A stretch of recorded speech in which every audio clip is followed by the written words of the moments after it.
Hey guys, welcome back to the Readers. I hope you are having an amazing day. Let's get right into the stories. The first one is Prorevenge story. This story is about my good friend's grandfather and how he dealt with his inheritance in a very unique way. He had two sons, and each of them also had two sons. During the last 6 months of his life, my friend and I visited him every morning and every evening. You see, he refused to go into a retirement home, and apart from getting ready in the morning and in the evening, he didn't really need help. Now I need to explain something real quick.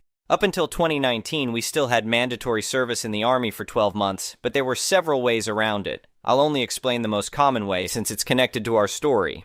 Instead of going to the Army, you could say you refused to join for ethical reasons, which was really just a formality. You simply wrote a one-page essay explaining why you thought being in the Army would violate your personal ethics, and they pretty much had to accept it. But that meant you had to go into civil service. Civil service could be any kind of job that in a wider sense is a service to society. These jobs ranged from kindergarten to retirement homes and anything in between, like hospitals, homes for the physically or mentally disabled, Meals on Wheels, pretty much anything you can imagine.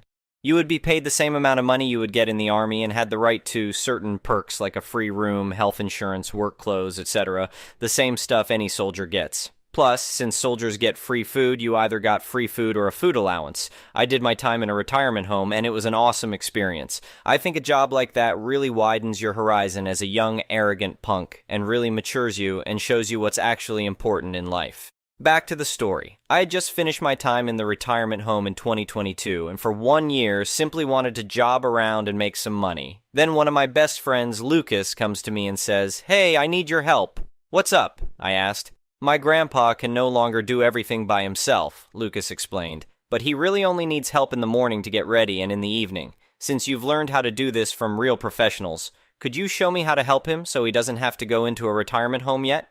Later, Lucas admitted his grandpa had said, "I'd rather kill myself than end up in a nursing home," and he seemed really serious about it. Lucas didn't tell me this at the time since he didn't want to pressure me into helping that way, which I really appreciated. He was one of my best friends, and I really liked his grandpa. When I was younger, I didn't have a grandpa, but we visited him all the time, and I became his unofficial 5th grandson. So, of course, I said yes.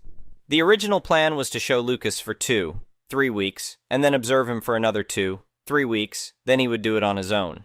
But we ended up doing it together for over half a year. Then Grandpa Walter had a stroke and died within 2 days in the hospital. 2 days later, Lucas asked me to come with him to the lawyer where the last will would be read. His grandfather had specifically asked that his will should be read the day before he gets buried, which is quite unusual, but not illegal. I asked why he wanted me there, and he told me the lawyer had officially invited me, since Grandpa Walter had left me something as a thank you for my service. I was a bit embarrassed, but also happy that he had thought so highly of what I did that he even put me in his last will. Now, Lucas's dad, Richard, is an entitled jerk, and the same goes for his uncle, Victor. We arrived at the lawyer's office and went into the conference room. Lucas's brother, Oliver, was already there, but we were still waiting for Victor's sons. Richard looked at me with disgust. "Why the hell are you here? I know that Dad called you in just his 5th grandkid, but this is for real family." Victor nodded in agreement. "I bet the little gold digger hoped he would get some money in the will." "I was asked to be here by the lawyer," I explained calmly. "Take it up with him. I have no idea why I'm here." Richard's face turned red. "If you pulled something to get to his money, I will sue you so hard even your kids will still need lawyers." Lucas stepped between us. "Show some respect and stop shouting. I know you two didn't really give a damn about your dad, but show at least a minimum of respect." "How dare you talk like that to your elders, you little punk!" Victor shouted, pointing his finger at Lucas. Lucas stood his ground. "You two get exactly as much respect from me as you showed your own father. None." He really shouted the last word, and it finally shut the two up. We sat down and still had to wait for Victor's 2 sons, Jake and Noah, to arrive. Richard and Victor sat right behind us, and what they talked about really made my blood boil. Apparently, they had both gotten new cars, new jewelry for their wives, and had planned huge vacations. All that was paid for by credit, and they planned to pay for it with the inheritance. Neither of them said even a word about missing Walter, being sad that he died. Nothing. Only me, and money, money, money. They seemed to be in competition over who could spend the inheritance faster based on how they were planning away the money. "I've already put a deposit on that beach house in Florida," Richard whispered to Victor. "Marie's already shopping for new furniture." "That's nothing," Victor replied with a smirk. "Tina and I are booked for a month-long cruise around the Mediterranean. First class all the way." Finally, Jake and Noah arrived, and the lawyer, Mr. Collins, cleared his throat and read out a short letter. What I tell you here is a much shortened version, but the real thing was several pages. But it boils down to this. In recent years, I more and more realized that some people in my family cared a lot more about me than others. I am especially disappointed in my two sons, but I wanted to be really fair and not biased, so I came up with a point system. Letter, phone call, 1 point plus 1 extra if it is very long. Visit 2 points per hour plus 1 point per hour of travel to me and back. Helping me out with something, 3 points per hour. This is the final result over the last 3 years of my life. Richard, 8 points. Victor, 10 points. Jake, 150 points. Noah, 133 points. Oliver, 288 points. Lucas, 7,341 points. Thomas, that's me, 5,883 points. My lawyer has already liquidated most of my assets except the house. Once it is sold, the money will be divided by the total points, so we know what each point is worth, and then every person gets a share of the money according to his points. For about a minute, you could hear a pin drop, then both Richard and Victor started shouting at the same time. "This is outrageous!" Richard slammed his fist on the table. "You two manipulated him! There's no way this will stand in court!" "I knew it!" Victor yelled, pointing at Lucas and me. "I knew you would pull something like this! Dad wasn't in his right mind when he wrote this." Mr. Collins raised his hand. "Gentlemen, I can assure you that Mr. Walter Hoffman was of sound mind when he established this will. He meticulously documented every interaction with family members for the past 3 years. I have the ledger right here, and it's quite detailed. Of course, they tried to sue, Victor and his kids together with Richard, but they lost. There was also a clause in the will, not really secret, it was simply not read to us that day, so nobody realized it was in there since we all assumed everything was read to us by the lawyer, that if someone sues against the will, they lose their share of the inheritance." "Can they really do that?" I asked Lucas when we found out. "Apparently," Lucas laughed. "Grandpa was smart. He knew exactly how they'd react. It took nearly 3 years until all the lawsuits were over. I was blown away when we finally got the money in 2025. I'm not naming a sum, but it was way more than I felt comfortable accepting, so I wanted to give at least some of it to Jake, Noah, and Oliver. "Listen, guys," I said during a meetup with the 3 cousins. "I appreciate your grandpa's generosity, but this feels like too much. You're his actual family." But Lucas finally convinced me to accept by putting his hand on my shoulder and saying, "Thomas, you cared for him when he needed you, without expecting anything for it, which makes you 10 times more his family than any of those jerks. They got what they deserved." Jake nodded in agreement. "He's right. Grandpa Walter knew exactly what he was doing. You earned every penny." The next one is an entitled people story. Let me tell you about the time an HOA Karen tried to get my boat removed from the marina that I actually own. This whole mess started about 3 years ago when I bought a beautiful lakefront property in a quiet community about an hour outside of Seattle. I'd been saving for years to get a place near the water. My grandfather was a fisherman, and some of my best childhood memories were of going out on his old boat at dawn, watching the sun rise over the water. When I finally had enough saved up, I jumped at the chance to buy this property. The house wasn't anything special, a modest 3-bedroom with decent bones that needed some updating, but what sold me was the private dock and boat slip that came with it. The community had a small marina with about 30 slips total, and my property came with permanent rights to one of them.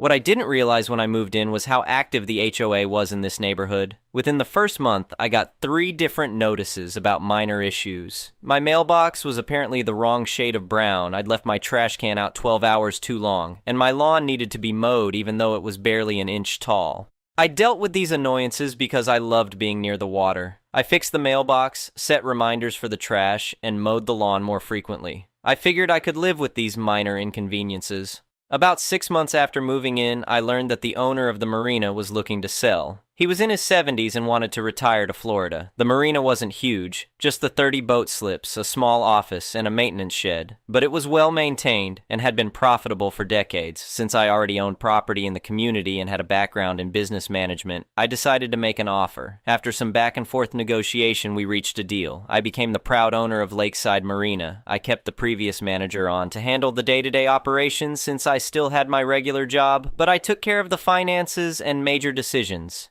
I didn't make a big announcement about the purchase. I'm not the type to brag about business acquisitions, but it wasn't a secret either. A few months after buying the marina, I purchased a 28-foot cabin cruiser. It wasn't brand new, but it was in excellent condition and perfect for weekend trips around the lake. I docked it in my slip and spent most weekends out on the water, sometimes fishing, sometimes just cruising and enjoying the scenery. That's when the trouble started. Karen, and yes, that's her actual name, was the HOA president. She lived 3 houses down from me in a massive McMansion with her husband, who I rarely saw because he was always traveling for business. Karen, however, was always around, constantly patrolling the neighborhood looking for violations. One Saturday morning, I was loading supplies onto my boat when Karen marched down the dock, clipboard in hand. "Excuse me," she said in that tone that immediately lets you know you're dealing with someone who thinks they're more important than they actually are. "I need to speak with you about your boat." I turned around, trying to be polite. "Good morning, Karen. Is there a problem?" She flipped through some papers on her clipboard. "Yes, there certainly is. According to HOA regulations, boats docked in our marina cannot exceed 24 feet in length. Yours is clearly larger than that." I was confused. "I've never heard of that rule. Are you sure about that?" She gave me a condescending smile. "I'm the HOA president. Of course I'm sure. It's Regulation 37B in the community bylaws. You'll need to remove your boat within 72 hours or face fines starting at $100 per day." I tried reasoning with her. "Karen, I've checked all the marina regulations carefully when I bought this boat. There's no restriction on boat size as long as it fits in the slip." "The marina regulations are superseded by HOA regulations," she insisted, "and the HOA has set a 24-foot maximum, no exceptions." I knew she was wrong, but I decided to handle this carefully. "Okay, I'll look into it. Can you point me to where this regulation is documented?" "I'll have a copy delivered to your house," she said, then walked away, looking very pleased with herself. That afternoon, I got a formal notice in my mailbox citing the supposed violation. I immediately went to my office and pulled out all the documentation related to the marina purchase, including the full set of regulations. Just as I thought, there was absolutely no restriction on boat size beyond the physical limitations of the slips themselves. I also pulled out the community HOA bylaws, which I'd reviewed carefully before buying my house. There was indeed a Section 37, but it dealt with mailbox standards, not boats. There was no 37B at all. The next day, I visited the HOA office and asked to see the complete bylaws. The assistant there showed me their copy, which matched mine exactly. No mention of boat size restrictions. I decided to attend the next HOA meeting, which was scheduled for the following Tuesday evening. I arrived early and took a seat in the back. There were about 20 homeowners present when Karen called the meeting to order. After going through some routine business, Karen reached an agenda item labeled Marina Compliance Issues. "We have a growing problem with oversized boats in our marina," she announced. As a reminder, HOA Regulation 37B clearly states that no boat over 24 feet is permitted in our community marina. I've issued 1 citation already, and I'll be conducting a full audit this weekend. I raised my hand. Karen looked annoyed, but acknowledged me. "Yes? Do you have a question?"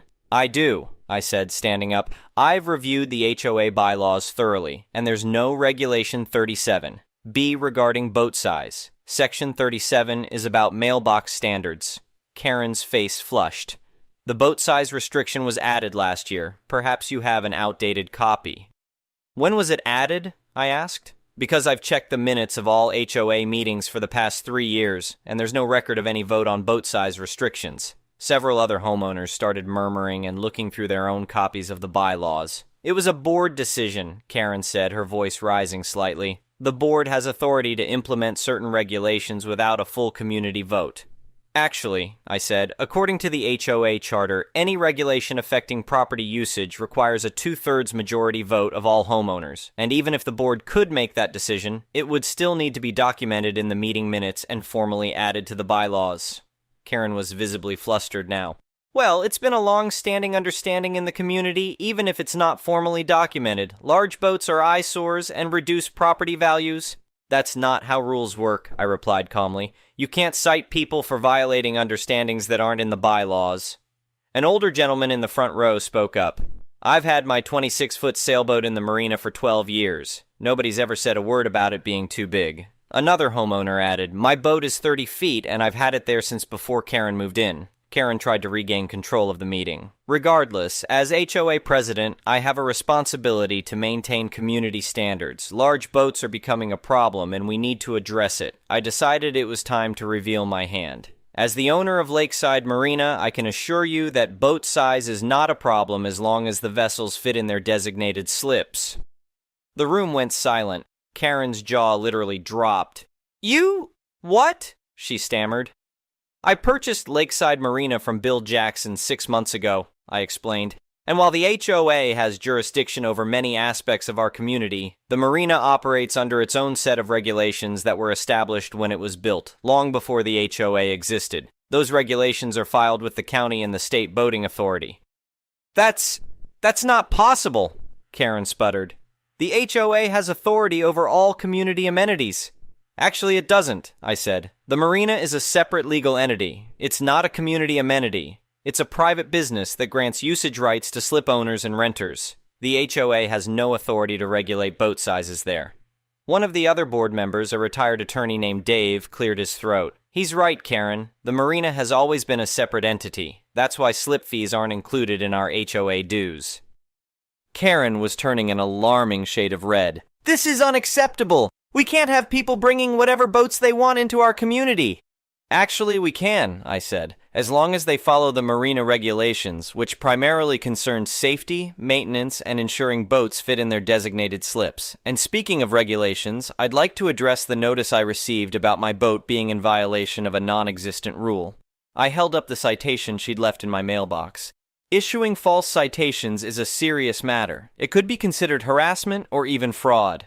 Several homeowners started asking questions all at once, wanting to know if other citations they'd received were also based on made-up rules. The meeting devolved into chaos, with Karen trying unsuccessfully to restore order. Eventually, Dave stepped in and suggested they adjourn the meeting and reconvene after the board had time to review all recent citations. Karen stormed out without even formally ending the meeting. The next day, I received a letter from the HOA board, minus Karen, apologizing for the confusion and rescinding the citation about my boat. I later learned from Dave that this wasn't the first time Karen had made up rules to target specific homeowners she didn't like. Apparently, Karen had been particularly upset about my boat because her husband had wanted to buy a boat, but she'd told him they couldn't because of the size restrictions. When he saw my larger boat in the marina, he started questioning her about it, and rather than admit she'd lied to him, she decided to try to enforce her made-up rule. 2 weeks later, a special HOA meeting was called. The first item on the agenda was voting on new board members. Karen was removed as president by an overwhelming majority. Dave was elected as the new president, with a mandate to review all HOA actions from the past year to identify other potentially fraudulent citations. Karen put her house on the market the following month and moved away. I still see her husband occasionally. He kept the lake house in the divorce and bought himself a 32-foot boat that he docks in my marina. As for me, I still enjoy weekends on my boat, and now that I don't have to worry about made-up violations, I've started fixing up the house the way I want it. The new HOA board is much more reasonable, focusing on actual community improvements rather than harassing homeowners over imaginary infractions. Sometimes I think about sending Karen a thank you card. If she hadn't tried to enforce her fake rule, I might never have revealed that I owned the marina, and she might still be terrorizing the neighborhood with her clipboard and made-up regulations. Instead, we now have a peaceful community where people can enjoy their homes and their boats, without constant fear of receiving citations for violations that don't exist. The next one is a malicious compliance story. Many years back, I was working in an office for a company in one of their satellite sites. In general, for your day-to-day, you only needed to use one system as it did everything that you technically needed. But it didn't do everything you actually needed. Now I was an older employee and was there before the new, shiny bespoke software got rolled out, which meant I had login details for the old system, which was still the backbone of half of our head office work, and fed into what we saw. This was really useful as it meant I could log in and access loads of information that we actually needed. Information that some faceless exec had decided to exclude from the new system. So for the next 3 or 4 years, and I would log in every couple of days and download a report or two, giving us buying reports, stocking issues, and more, that I could then share with the rest of our site. It wasn't confidential information, and while we could do without it, it definitely made life easier having it. Think of it as the difference between getting a drink in the middle of the night with the lights off, but it's a damn sight easier with the lights on. Anyway, we'd never had an issue and no one had complained, until one day one of the department managers found out I was downloading reports from a system that she was adamant that only her team needed to use, and she contacted IT and had them revoke my access, and annoyingly, she did so without letting me know, which meant when I logged in the next time, well, I didn't and just got an error message. Locally, we had no idea what had happened, so a quick email to IT and got told that Karen had had my access blocked. So then it's a quick email to Karen to find out why, and all I got was a short and curt, "You don't need access. If you need to know something, you ask my team." I figure there's two reasons for this. One being she's a power-hungry pain in the arse that likes to control people, and two is she'd been trying to expand her team, and I guess if you make 20 satellite stores run through her, then you create the workload, you need to take on 2 or 3 more people so you can give your best friend flexible working hours. Allegedly. Oh, 3 reasons actually. She really hated me after I called her out once and humiliated her in front of the company directors, to which she lodged a complaint to HR demanding I be fired, only for the CEO to tell them to withdraw it as I hadn't done anything wrong after I named him as a witness to the event. So, malicious compliance time. Those reports I downloaded, granted it was only 2 or 3 reports and only 2 or 3 times a week, which doesn't seem like a big amount, but those reports helped resolve 50 plus complaints and inquiries per day. So now, I guess we have to email her team each time. I told the rest of my team to run every query through me and I would email her team. 1, because I didn't want anyone else to get in trouble as I knew this was going to make her explode. 2, because I could field the queries to make sure each one was unique as we did get duplicate info requests, and if they've told me once, I didn't want to upset them by making them tell me twice. And thirdly, because I'm a dick, I wanted her to know it was me. She managed a week. By day 3, she had contacted my manager to complain, and by day 5, because I hadn't stopped, we still needed questions answered, she had a meeting with HR and I got a cease and desist request, asking if I could send a single email at the end of each day with all the queries in. It turns out if you email 6 people up to 50 emails a day, at some point someone misses an important invoice and a whole shipment gets delayed, or worse, gets canceled. The upside: within a couple of months, her team was restructured, with different members being given regional coverage. Turns out, the reason her team looked so busy is because they would count one job done by one person as being 6 jobs, 1 for each person because they were all included in the same emails. Turns out you don't need a bigger team if you're honest about the work they do. And secondly, the reports I downloaded, each person in her team now has to download them themselves twice a week and send them out to the stores in their region. The other stores had just decided that now they couldn't find out, there was no reason to know, and answered queries with "I don't know" for years, so we accidentally made their services better too. The next one is an entitled people story. I've been more than patient with my coworker. Let's call her Cassie. I work retail part-time as a key holder while also being a college student. I juggle a lot, so does everyone, right? But Cassie acts like she's the only one going through anything, while everyone else exists just to catch her slack. She constantly blows up my phone asking me to take her shifts, usually last minute and always with an excuse. I used to say yes sometimes when I needed the money, but never again. Not after the way she's treated me in actual emergencies. Let me walk you through just a few real examples. Winter emergency hash. 1. Mental health crisis in my family. I was dealing with a family member in serious emotional distress and told her the night before that I couldn't cover her shift.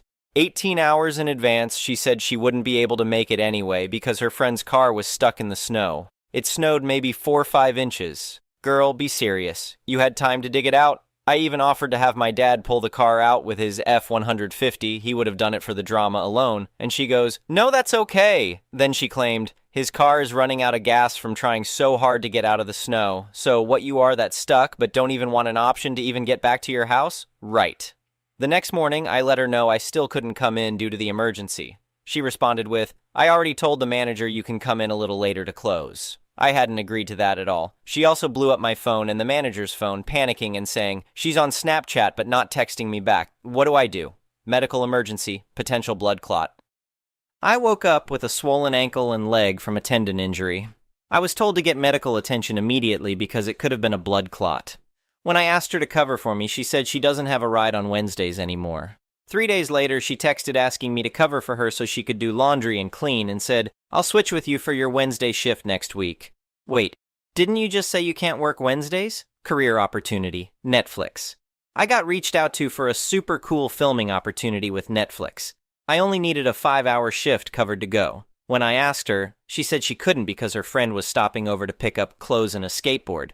I'm not joking. Finals week tech failure. During finals, my MacBook completely died mid-assignment. Since it was the last week on campus, I had one chance to go pick up a rental laptop the next day, which happened to be my work day. I asked her to take my shift so I could literally finish my semester. She said no, claiming, "I'd be working too many days. She is part-time. She does not get overtime. She has no other job or responsibilities. There is no excuse. Meanwhile, she continues to pester me and others to cover her shifts, usually for things like laundry, errands, or catching up on cleaning. And we all know she's out with friends or drinking. She's been written up twice already for attendance-related issues and is one strike away from termination.